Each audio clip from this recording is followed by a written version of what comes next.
I can still remember the way the house smelled that Christmas morning: pine needles, cinnamon candles, and the faint sweetness of gingerbread that seemed to settle into the walls. For more than 30 years, Christmas had carried the same steady rhythm in my home. I would cook, my daughter Emily would decorate, and the family would come together under one warm, familiar roof. That year, I walked into the dining room holding my casserole dish, wrapped in the same old red towel my mother used to use, expecting the comfort of tradition. But instead, my heart dropped. My seat at the head of the table was taken, and sitting in it, with an air of ownership, was my son-in-law's mother, Lorraine. She looked right at me, her back straight, her hands folded neatly, and she smiled with a kind of bold confidence I had never seen before. Then she spoke a sentence that still floats in my mind when I least expect it. "I'm the real matriarch now." Just like that. Not softly, not joking, spoken as if she were delivering a fact that everyone in the room knew except me. For a moment, I stood completely still, the casserole cooling in my hands, wondering how my Christmas had shifted out from under me without anyone noticing. I didn't raise my voice. I didn't cry. Instead, something inside me went quiet, the kind of quiet that comes not from peace but from shock. It wasn't about a chair. It wasn't even about pride. It was the deeper sting of suddenly realizing you're being pushed aside in your own family. That was the moment everything changed, though at the time, I didn't understand how deep the change would go. Emily was standing a few feet away, twisting the edge of a napkin, guilt written across her face. I could tell she hadn't expected this. She was always gentle, always trying to keep peace between everyone. I had raised her with softness, with patience, with the belief that kindness was strength. But I also knew that kindness, in the hands of the wrong people, can be treated like an open door. When I think back on it, the truth is this: stories like this never start with one big moment. They start as small shifts, small slights you brush aside. For years, I had watched Lorraine edge her way into moments that should have been shared. When Emily married Brandon, I welcomed him warmly. I believed family grows, and there's room for everyone. His family was louder than ours, more assertive, more dramatic. Lorraine especially. She was the kind of woman who walked into a room like she was auditioning for the lead role. Not cruel, but always centered, always performing, always pushing just enough to get what she wanted. At first, the things she did seemed harmless. She planned the baby shower without asking for my ideas. She bought the grandkids the exact same toys I had picked out.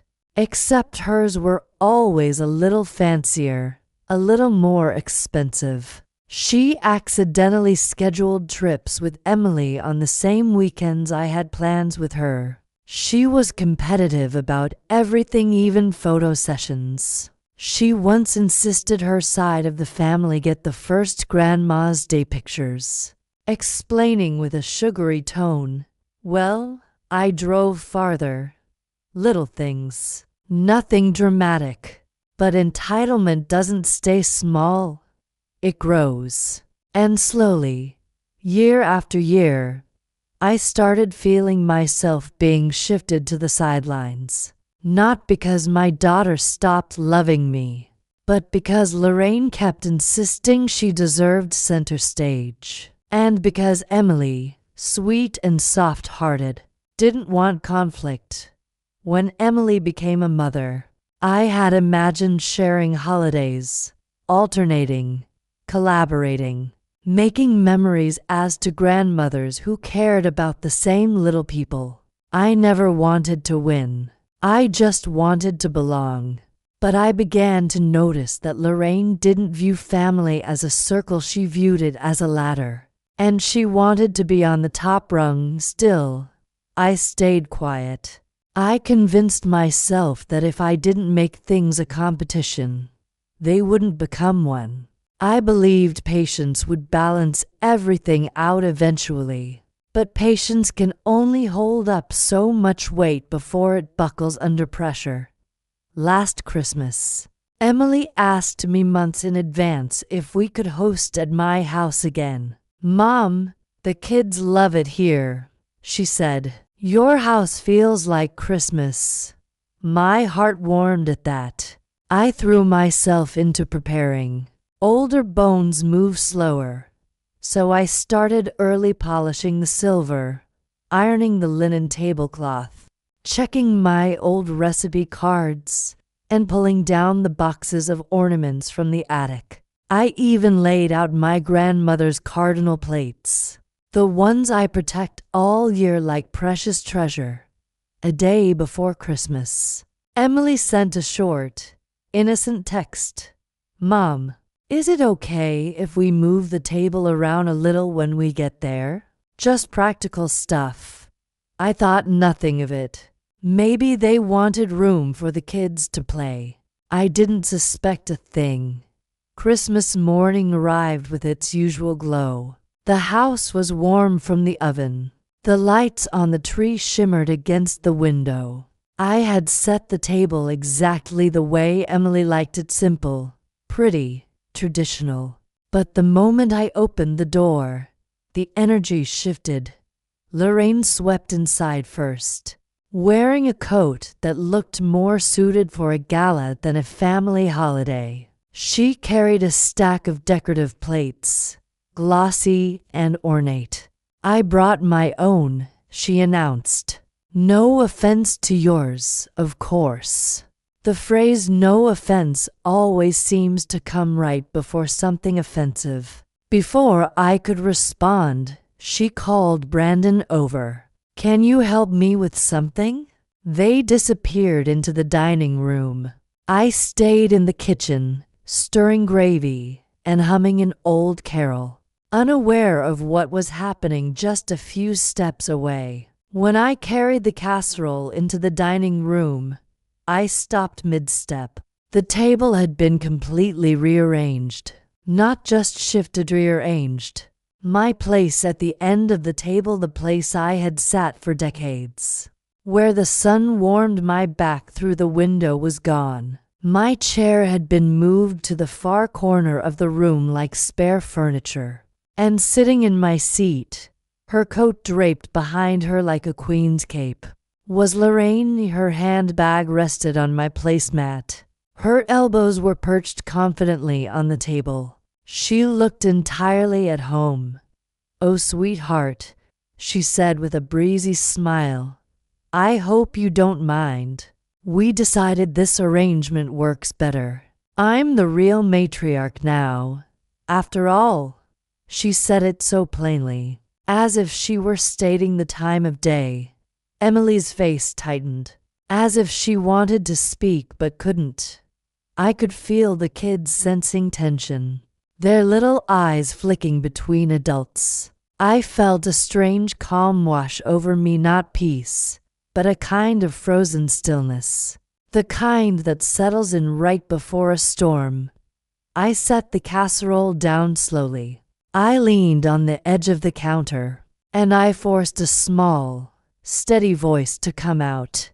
"Enjoy the seat," I said quietly. But inside, something shifted. Something cracked open. Something old and deeply maternal woke up. It was the realization that this woman wasn't simply overstepping. She was attempting to rewrite my role in my own family. She wasn't satisfied being a grandmother. She wanted ownership. She wanted authority. She wanted my place. In that moment, I knew this wasn't just about a chair. It was about being erased. And I also knew something else, something clear and calm and steady. Asterisk, asterisk, this Christmas would change everything for me, and not in the way she expected. After that Christmas morning shock, the rest of the day moved forward as if everyone had silently agreed to pretend nothing was wrong. That's often how families handle discomfort. They smooth it over like wrinkles in a tablecloth, hoping it will stay flat if no one touches it again. I cooked. The kids played. Everyone chatted. But underneath the conversations was a tension so tight it felt like a string ready to snap. I sat at the corner spot Lorraine had assigned me, a place so far from the center that I might as well have been a guest who didn't know anyone. My back was to the wall, and there was no sunlight warming my shoulders like in years past. I couldn't even see the tree from where I sat. I watched as Lorraine carved the turkey I made, gave out servings I had seasoned, and told stories over memories that weren't hers. She laughed loudly, her voice filling the room, while mine stayed tucked somewhere I wasn't sure I could reach anymore. Emily kept glancing at me, sometimes with apology, sometimes with worry. She had always been conflict avoidant. The type of girl who would rather sit in discomfort than hurt someone's feelings. I wanted to reach across the table, take her hand, and tell her I wasn't angry with her. Hurt, yes, but not angry. Still, I stayed quiet. I didn't want her to feel responsible for a scene she didn't create. A few times during dinner, Lorraine corrected me, small things, but sharp enough to sting. When I mentioned a memory from Emily's childhood, she laughed and said, "Oh, that must have been the years before Brandon came along. Everything's different now." Or when Lily asked who taught Emily how to bake cookies, Lorraine smoothly answered, "Well, I taught her a few tricks too," though she hadn't been there for any of those moments. And at one point, when the conversation shifted to future holidays, Lorraine tapped her wine glass lightly and said, "Well, since I'm the matriarch now, maybe we should all start hosting things more evenly." She looked at me when she said it, her eyes shining with something that wasn't cruelty exactly but triumph. Quiet triumph. The kind that disguised itself as fairness. I could feel the weight of her words settle heavily in my chest. After dinner, I slipped into the kitchen to wash dishes. The faucet ran, steam rising in soft clouds, and I found myself staring at the bubbles in the sink, feeling strangely disconnected from the house I had lived in for decades. My kitchen felt borrowed. My holiday felt borrowed. Even my role felt borrowed, like someone had pulled it aside while I wasn't looking. Emily came in quietly. She stood beside me, her hands nervously picking at the corner of a towel. "Mom," she said softly. I didn't know she was going to do that. I nodded. "I know. She shouldn't have said that," Emily whispered. "The matriarch thing. I'm really sorry." I turned off the faucet and dried my hands. I wanted to tell her exactly how deeply it hurt. I wanted to confess that for the first time, I felt like a guest in my own family.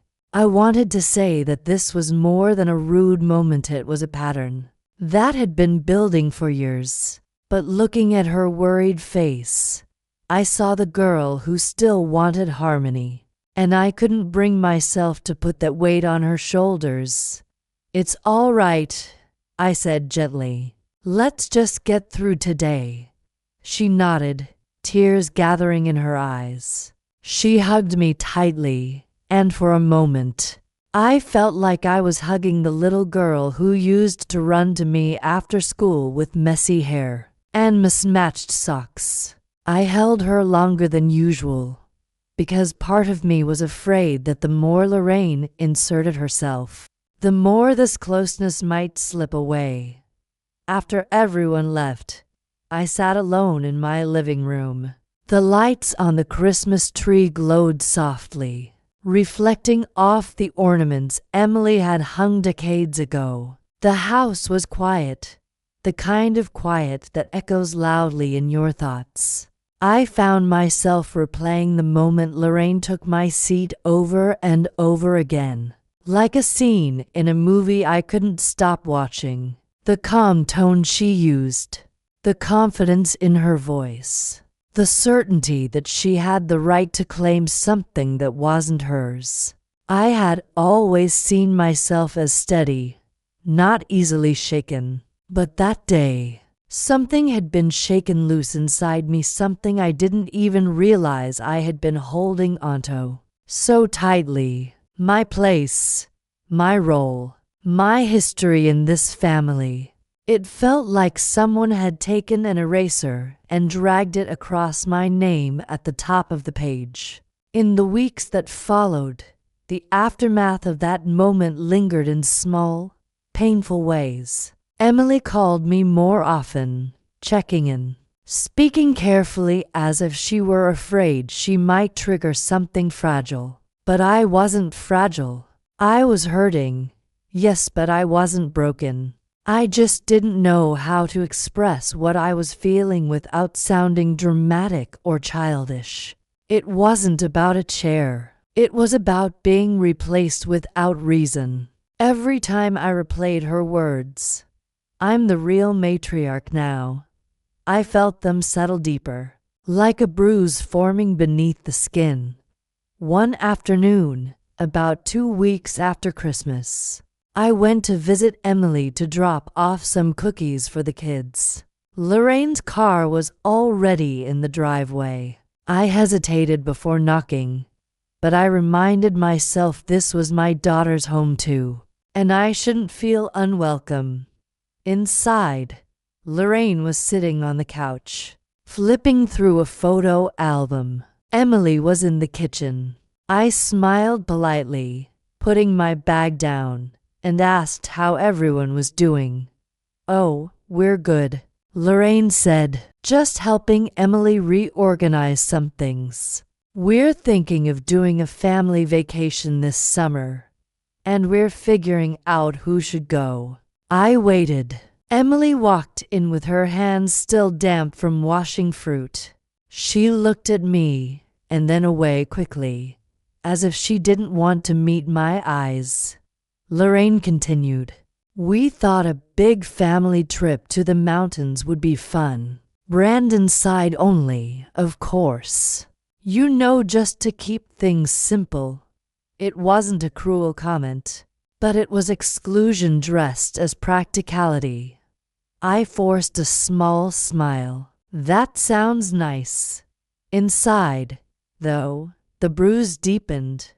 After a few minutes, Emily followed me to the front door. She touched my arm and whispered, "Mom, I didn't know she was planning that." "I'm sorry." I nodded. I didn't trust myself to speak. Driving home, I realized something important. If I kept staying silent, people like Lorraine would keep taking space, not because they needed it, but because no one stopped them. And people like Emily, soft-hearted and gentle, would keep avoiding conflict even when it cost them something precious. But I wasn't ready for confrontation. Not yet. I needed clarity first. I needed to understand why this had escalated. Why Lorraine was suddenly claiming roles that weren't hers. Why she felt so confident stepping over boundaries that were invisible only to her. The answer came in a way I didn't expect. A week later, Emily called me late in the evening. Her voice was shaky, the way it used to be when she had something important to confess as a teenager. "Mom," she said, "can you come over tomorrow morning? I found something I think you should see." My heart tightened. Is everything all right? Yes, she said. No, I mean, it's nothing dangerous, but it's something that might explain a lot. The way she said it made my stomach twist. The next morning, I drove to her house early, the winter air cold against my cheeks as I walked up the driveway. Emily opened the door before I even knocked. She looked tired, her hair pulled back in a messy bun, her eyes red-rimmed. She didn't make small talk. She led me straight to the dining table, where a notebook lay open. I recognized the handwriting immediately, Lorraine's, with its sharp, looping letters that looked like they were always leaning forward, rushing ahead. Emily swallowed hard. I found this in the guest room. She left it behind accidentally. I looked down at the page. At first, I thought it was a simple calendar or to-do list. But as my eyes scanned the lines, my breath caught. It wasn't a schedule, it was a plan. A literal plan titled Family Integration Strategy. Underneath were bullet points. Establish presence in holiday traditions. Host major events every other year. Shift responsibility. Gain influence over grandkids' schedules. Develop stronger bond with Emily to become primary emotional support. Encourage shift in authority from her mother to me. Secure matriarch role by leading family decision-making. I stared at the page, unable to speak. It felt surreal, almost absurd, like something out of a strange play. But it was there, written in her own careful handwriting, and Emily was trembling. Mom, I didn't know. I swear I didn't know. I reached for her hand. I believe you. She sat beside me, her voice a whisper. She's been pushing for months, but I didn't understand why. I thought she just wanted to help or be involved. I didn't think she was planning things. I took a deep breath. Emily, this isn't your fault. She wiped her eyes. But she's been talking to Brandon too, telling him things like, your mother-in-law is too soft and you need stronger traditions for your kids. She's been nudging him for a while, and he listens because, well, she's his mom. I felt something steady rise inside me, not rage, not bitterness, but clarity. The kind that comes when the fog finally lifts, and you can see the path that led you here. This wasn't an accident. It wasn't a misunderstanding. It wasn't even just personality differences. Lorraine was intentionally inserting herself, intentionally replacing me, intentionally claiming a position she felt entitled to. And for the first time in this entire situation, I felt something I hadn't felt in years. Resolve. Not the kind that comes with yelling or slamming doors, but the quiet kind, like a seed taking root. I closed the notebook gently. Emily, I said, you don't need to choose sides, but I need to make something very clear. She looked at me, scared but hopeful. I'm not stepping aside, not anymore. Her face softened in relief, as if she had been waiting for me to say those words. We sat together for a long time at that table, talking honestly, in a way we hadn't in months. I told her I loved her. I told her I loved the kids. I told her I wasn't trying to erase Lorraine, but I wasn't going to be erased either. By the time I left her house, I felt something I hadn't felt since that Christmas morning. A sense of direction, a quiet plan forming.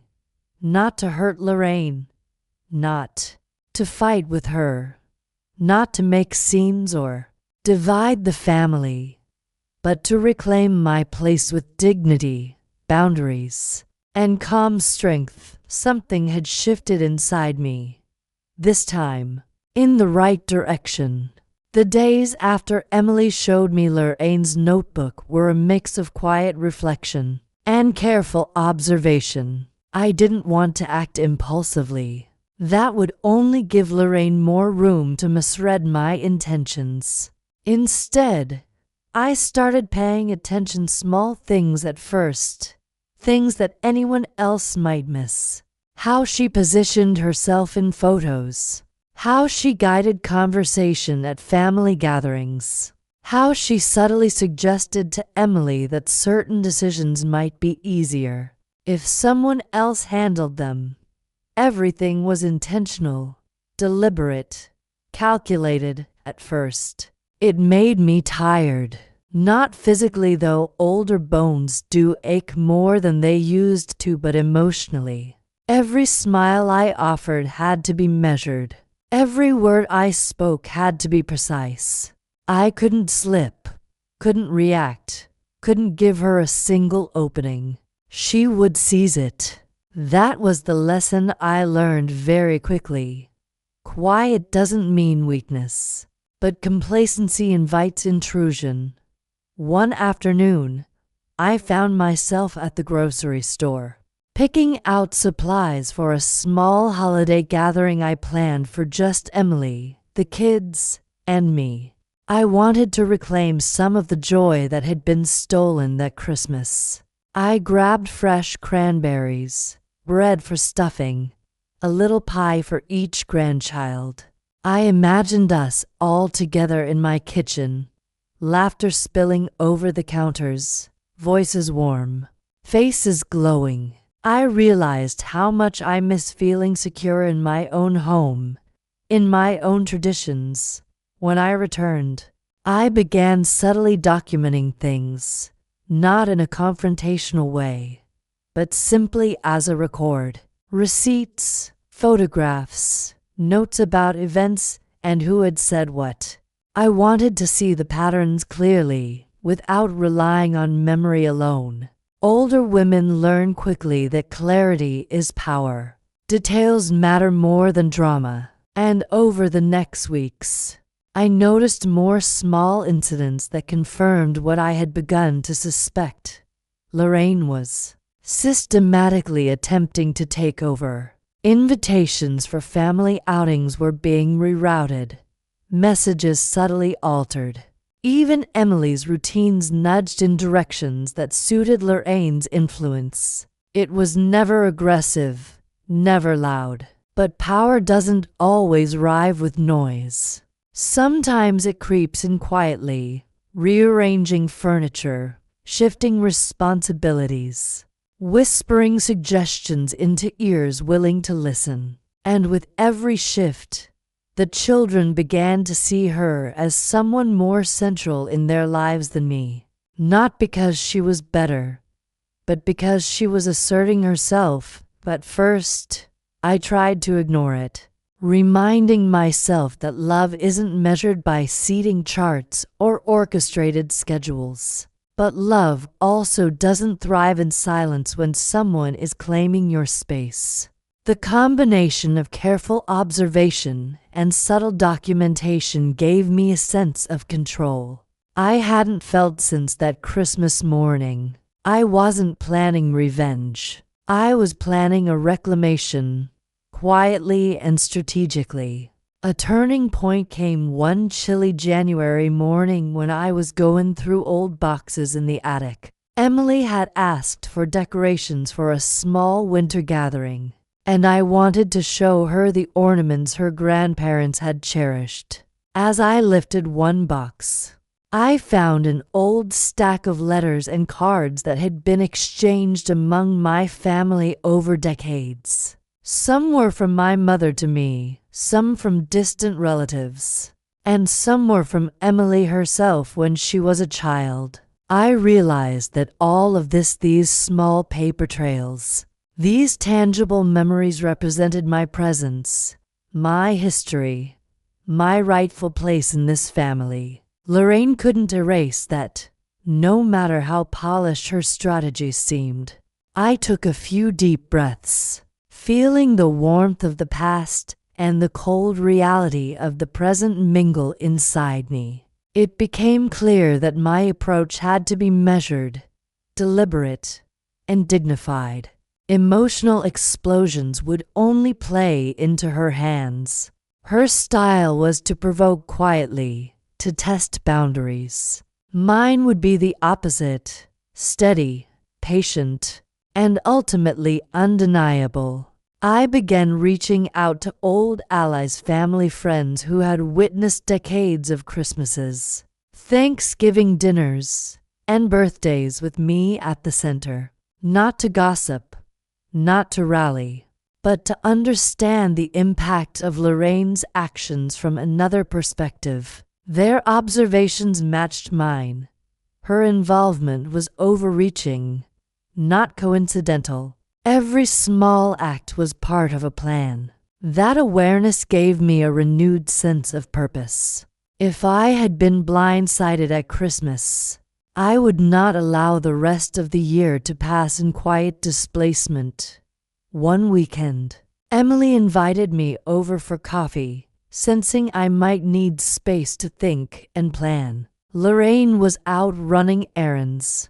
The children were playing in the backyard, and for the first time in weeks, Emily and I could speak freely. We went through calendars, event invitations, and recent messages. Emily confessed that she hadn't realized the depth of Lorraine's interference until she accidentally saw text threads that made her pause. We pored over them together, noting the subtle ways Lorraine suggested her influence, always careful not to appear forceful.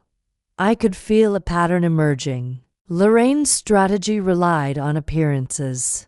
She wanted the family to believe she was naturally central, that her role was earned without overt confrontation. It was a sophisticated form of manipulation, and recognizing it made me feel both wary and determined.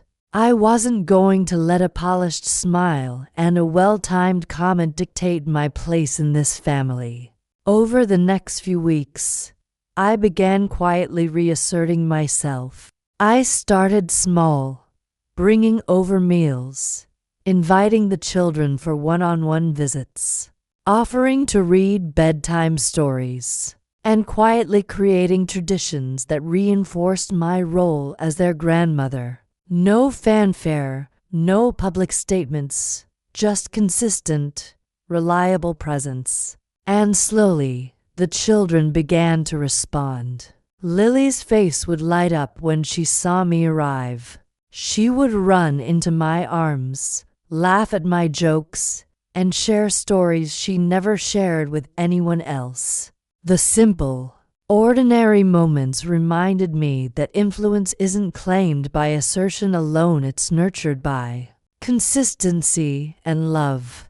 Lorraine noticed these shifts, though she never said anything outright. The first time I realized she was paying attention, she paused mid-conversation at a dinner party, her eyes flicking toward me as I laughed with Emily over a shared memory from the past. There was a flicker of irritation, quickly masked with a polite smile. That small moment gave me confidence. I was beginning to reclaim subtle power without confrontation. During one quiet evening at home, I reflected on how much I had underestimated myself. For years, I had softened my approach, letting others take precedence to avoid conflict. I had believed that love and patience were enough, but patience alone doesn't secure your place.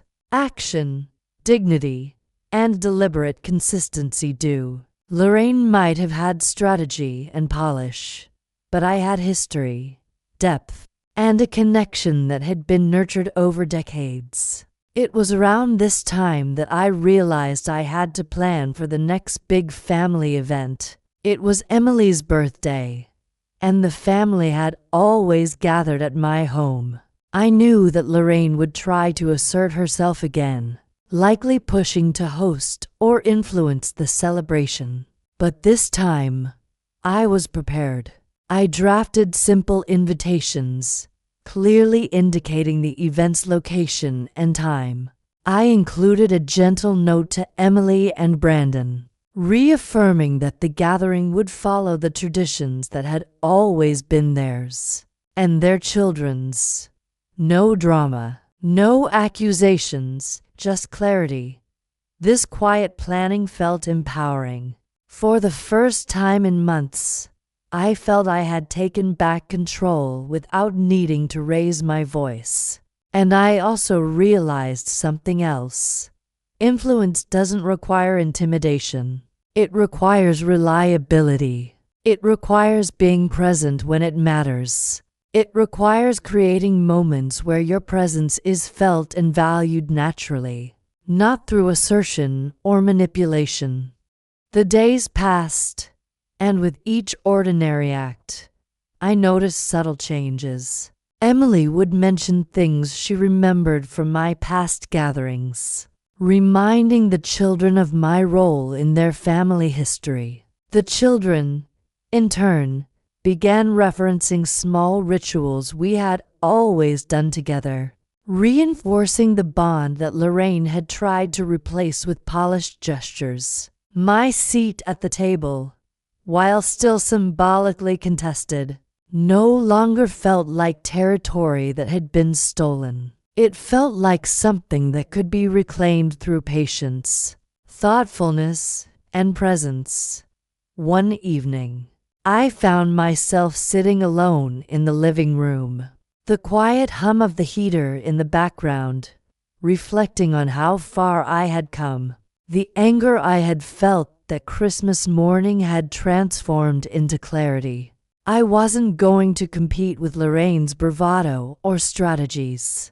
I was going to assert my role quietly, without shouting, without drama, without making anyone else feel guilty. It would be undeniable, built on relationships and love rather than confrontation. And for the first time, I felt a sense of calm determination. The Christmas morning humiliation had sparked something unexpected, a realization that dignity, consistency, and emotional intelligence were far more powerful than any brief display of entitlement. I wasn't just reclaiming a seat at a table, I was reclaiming my place in a family and in my own story. That night, as I turned off the lights and closed the door, I knew that the coming months would be tests. Lorraine wouldn't give up her efforts easily, but I had learned something crucial. You can't control other people's actions, but you can control your response. And when that response is thoughtful, calm, and persistent, it has a weight that no manipulation can outweigh. I went to bed that night feeling a quiet confidence I hadn't felt in years. This wasn't about confrontation or revenge, it was about presence, history, and love. It was about the slow, steady work of maintaining your rightful place without losing your composure or your integrity. And as I drifted off to sleep, I realized that I was ready for the challenges ahead, whatever they might be. The groundwork is set. Lorraine's manipulation is clear, and the protagonist is quietly strategizing and reclaiming her influence. The stage is ready for part 4, where the tension escalates, and the quiet countermove begins to take shape in earnest. By early spring, I had begun to see the subtle shifts that my quiet strategy was creating. The children were more affectionate, more engaged in the little traditions we shared. Emily, though still careful, started leaning on me for advice again, just as she had for decades. Even Brandon began to notice the patterns that had been emerging quietly in front of him all along. What I was doing wasn't flashy, and it wasn't visible to everyone, but it was steady, consistent, and undeniable. Lorraine, of course, noticed too. I could see it in the way she hesitated before speaking in front of me, the brief pauses she allowed when I was sharing memories, and the slight tension when the children ran to my side during visits. I wasn't gloating. I wasn't competing openly. I was simply present, consistently, and with calm authority. There's a difference between showing up to be noticed and showing up because you belong. I belonged. One afternoon, I decided to host a small tea for just the children and Emily, something I had done for years in early spring. I prepared my grandmother's tea set, baked scones, and set up the small table in the sunroom where the light poured in during late afternoons. It was ordinary, but to me, it was the reclaiming of a space that had felt uncertain since Christmas. When Emily and the children arrived, I felt the first real spark of normalcy since the upheaval months before. Lorraine, thankfully, had other obligations that afternoon, watching the children run about, giggling as they tried to pour their own tea. I felt a warmth that reminded me why I had been fighting this quietly all along. This wasn't about proving superiority. This was about being remembered, about being needed, about maintaining the continuity of a family that I had helped build in small, patient ways. But life rarely stays uncomplicated. A few weeks later, Lorraine made her first real attempt to reassert control. She invited the children to a special craft day at her house, under the guise of fun and bonding. I had been invited as well, though it was clear her intention was to dominate the event. Emily and Brandon seemed oblivious to the power play, and even Lily, being young, didn't understand the significance. I accepted the invitation with calm politeness. I wasn't about to avoid family interactions, and I had no intention of engaging in any drama. But I had a plan. I brought along a small basket of crafts and supplies that the children loved, and I made sure to include personal touches. They had grown up with things that reminded them of past holidays, shared moments, and small inside jokes. As soon as we arrived, Lorraine took the lead, distributing supplies, giving instructions, and offering her commentary in a way that made it obvious she was orchestrating the day. I stood to the side for a moment, observing. Then, when the first task began, I leaned down to Lily's level, whispered a joke she would understand, and offered gentle guidance for a tricky step in the craft. Her face lit up. She ran to me for approval. She shared her creation with me first, smiling proudly. It was a small thing, a quiet moment, but in that moment, I saw Lorraine's expression falter slightly. Not out loud, not noticeably to the others, but internally.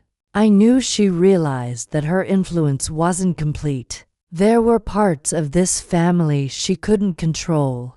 She could try to dominate events, claim authority, and shape perception, but she couldn't replace decades of love, trust, and shared history. Over the next few days, I began documenting everything more carefully, not in anger, not in an attempt to shame anyone, but simply to maintain clarity. I kept notes of events, gifts, visits, and the children's responses. I even documented instances where Lorraine overstepped, not as evidence for confrontation, but as a reminder to myself that this was a persistent pattern, not a series of isolated events. Emily noticed my careful record keeping and asked about it one evening. While we were sitting on the couch, the children tucked in for the night. "Mom, are you keeping a file?" she asked hesitantly. "I'm just noting things," I replied calmly. not for anyone to see, just to keep track of patterns, for my own clarity. It helps me respond with perspective, not just emotion. She nodded slowly, understanding more than I expected. I see. I think that's smart. It helps you see the whole picture. Yes, I said. Sometimes we get caught up in one moment and forget the context of years. I want to remember the years, not just the moments.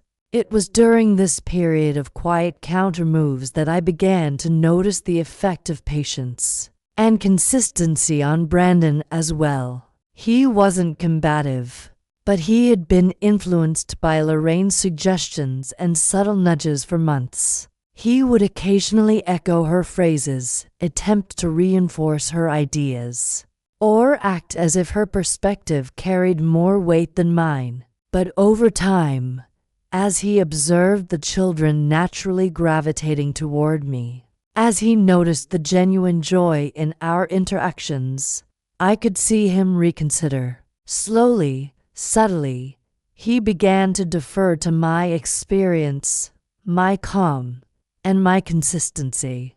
It wasn't immediate, but it was significant. By the time spring deepened into summer, I had begun hosting small gatherings in my home that were purely organic. No drama, no competition, no need to assert authority overtly.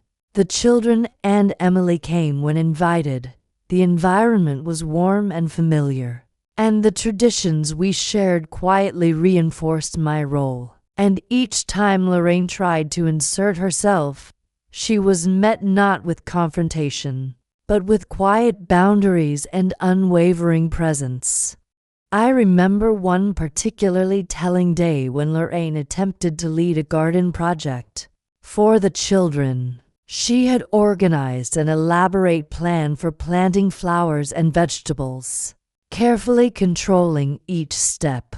I joined in, helping quietly, offering guidance and encouragement to the children.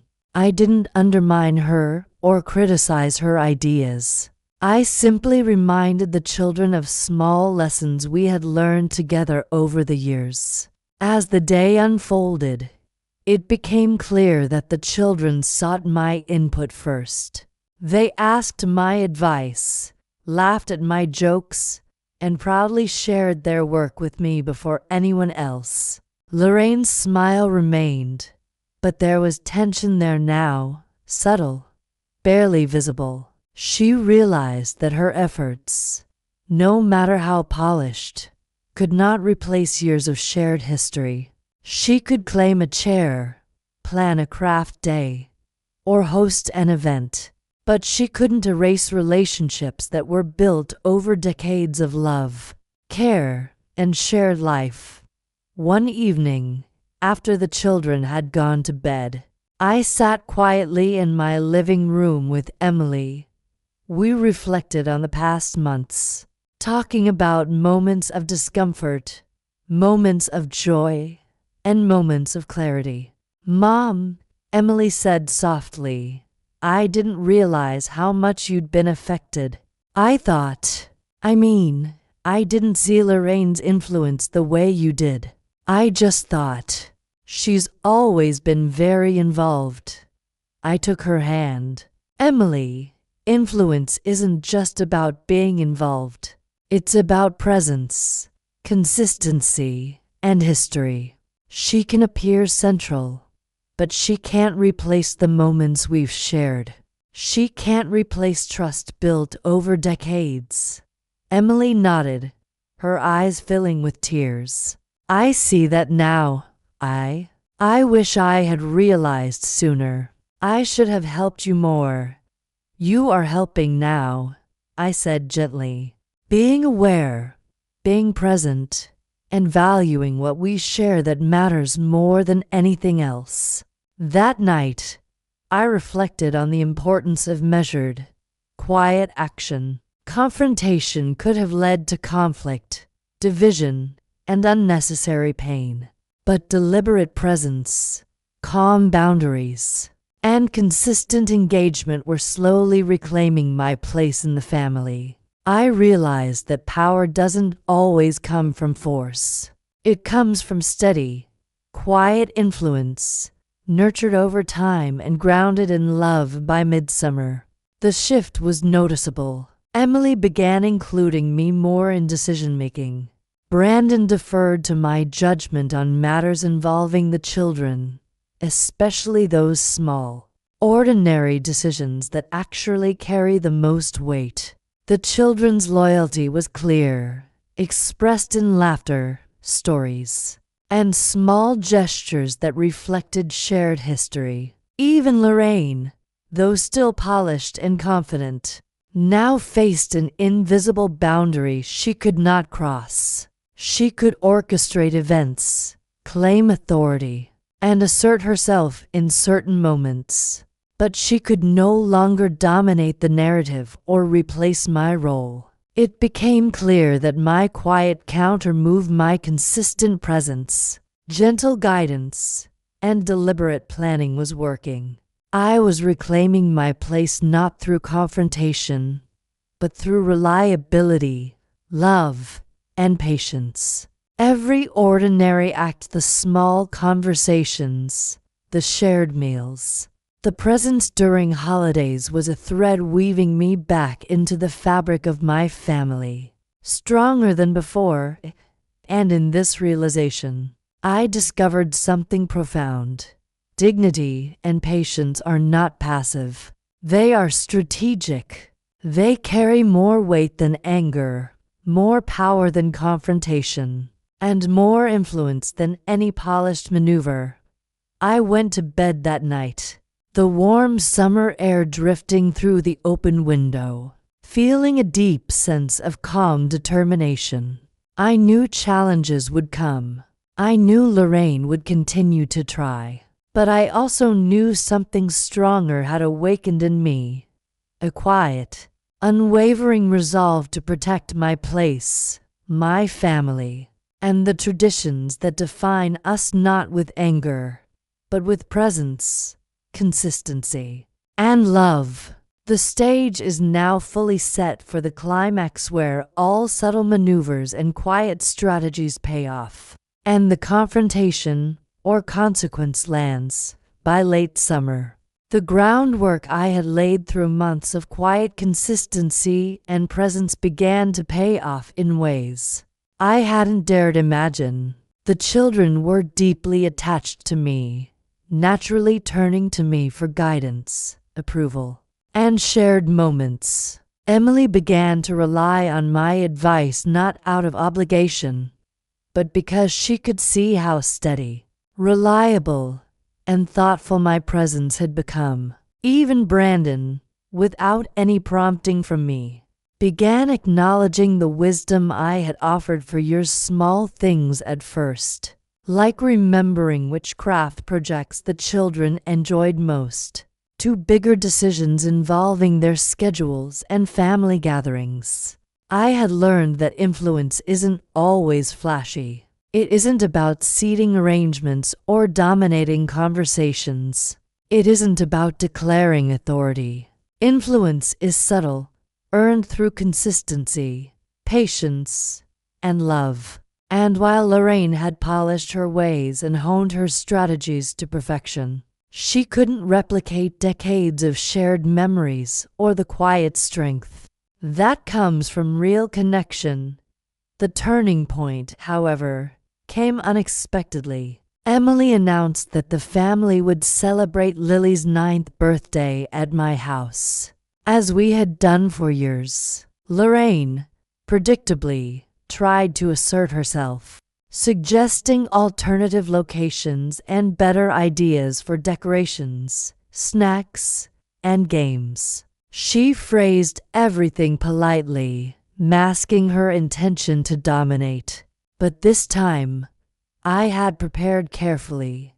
I took the lead in a gentle, organized way, sending clear invitations to all family members, confirming times, and outlining small details that reflected the traditions we had maintained over the years. I wasn't aggressive, and I didn't call attention to Lorraine's usual interventions. I simply acted as the consistent organizer, the person everyone had always trusted to create warm, meaningful celebrations. On the day of the birthday, I watched as Lorraine arrived, bright and polished as ever, carrying her carefully chosen decorations and presents. She smiled, waving to everyone, and began placing items around the house with precision. I observed calmly, greeting her politely, acknowledging her contributions without giving her any additional authority. I focused on the children, welcoming their excitement and helping them navigate activities with the small, personal touches they loved and remembered. That it became clear, almost immediately, who the children were connected to. They turned to me naturally, seeking guidance, approval, and engagement in every activity. They shared jokes only we understood, recalled memories only we had created together, and included me in every small triumph and delight. Lorraine's smile faltered slightly at first, subtle and fleeting. She tried to assert herself verbally, offering suggestions or commentary, but her words carried less weight than the actions and bonds we had cultivated over months of careful, patient work. The culmination came during the cake cutting. Lily, full of excitement, turned to me for guidance in slicing the cake, while Lorraine's suggestions went politely unheard. I guided her carefully, and the children all cheered, including Lily's friends who noticed the familiarity, warmth, and joy I brought into every moment. I felt a quiet satisfaction not from victory over anyone, but from reclaiming a space that had been subtly challenged for months. Emily later whispered to me, eyes shining with gratitude, "Mom, you've done it. You've quietly restored everything. I didn't even realize it could feel this natural, this right." I smiled, resting my hand on hers. It's been a long few months, but patience and presence are stronger than any polished maneuver. Lorraine, for her part, remained in the background. She offered polite words, carefully measured smiles, and controlled gestures. She did not create drama, nor did she attempt overt confrontation. But I could see in her eyes that she understood the place she had hoped to claim through strategy and subtle manipulation was, ultimately, anchored by history, love, and quiet consistency. She had no choice but to accept that some things could not be orchestrated, no matter how polished her approach. In the weeks that followed, the family settled into a new rhythm. Lorraine's presence remained, as it always had, but boundaries were clear, unspoken but understood. She could participate, contribute, and share moments, but she could not dominate. Emily and Brandon appreciated the balance, seeing the harmony that consistency and patience had created. The children, secure and joyful, knew the warmth of a grandmother whose love and presence were unwavering. For me, the journey had been revealing in ways I hadn't anticipated. I realized that confrontation isn't the only path to resolution. Quiet, deliberate action, patience, presence, and love can be far more effective in reclaiming space, respect, and influence. It is not about competing with others or proving superiority. It is about honoring your own role, nurturing relationships, and letting consistency speak louder than words. The lessons of that difficult Christmas and the months following carried deeper meaning than I could have foreseen. I learned that dignity and strategy are not mutually exclusive. I learned that influence built on shared history And genuine care cannot be replaced by polished appearances or assertive maneuvers. I learned that boundaries can be maintained without hostility, and that calm persistence ultimately shapes respect more than confrontation ever could. One quiet evening, after the children were asleep and the house settled into soft shadows, I reflected on everything that had happened. I thought about Lorraine, Emily, Brandon, the children, and the countless Christmases, birthdays, and ordinary days that had shaped our family. I realized that the true matriarch, in a sense, is not simply the person who claims a seat or asserts authority. The true matriarch is the one whose presence is steady, whose love is unwavering, whose actions reflect patience, care, and consistency across decades. And in that reflection, I felt peace. I had reclaimed my place not through drama or confrontation, but through love, quiet determination, and presence. The family had been restored to its natural balance, not by diminishing anyone, but by nurturing what was authentic, enduring, and meaningful. The next Christmas, when the house smelled of pine and cinnamon, I walked into the dining room holding my casserole dish and found my seat waiting for me. Not because it was taken by force, but because it had always been mine. Lorraine was there, smiling politely, contributing to the meal in her usual, polished way. But the tension that had lingered months before was gone. Harmony had returned, grounded in history, love, and mutual respect. As I set the table and watched the children laugh, Emily whispering gratitude for small, ordinary joys, I realized something fundamental. True influence is not claimed, it is nurtured. True authority is not demanded, it is earned through patience, consistency, and care. And true family, despite challenges, is built on shared history, love, and mutual respect, not drama, not assertion, and not superficial claims to power. I had learned to navigate betrayal with grace, to respond to overreach with strategy, and to reclaim what is rightfully yours without resorting to anger or revenge. And perhaps the most profound lesson of all is this: you can maintain your dignity, protect your role, and influence your family through calm, deliberate presence, and love that stands the test of time. As the evening settled into quiet, and I tucked the children into bed with stories and gentle laughter, I felt a deep sense of satisfaction. Life had tested me, family had challenged me, and I had emerged with clarity, strength, and a renewed sense of purpose.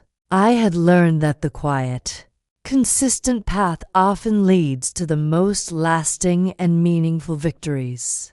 And with that thought, I smiled softly, knowing that the lessons of the past year would guide me in every holiday, every gathering, and every ordinary day that lay ahead.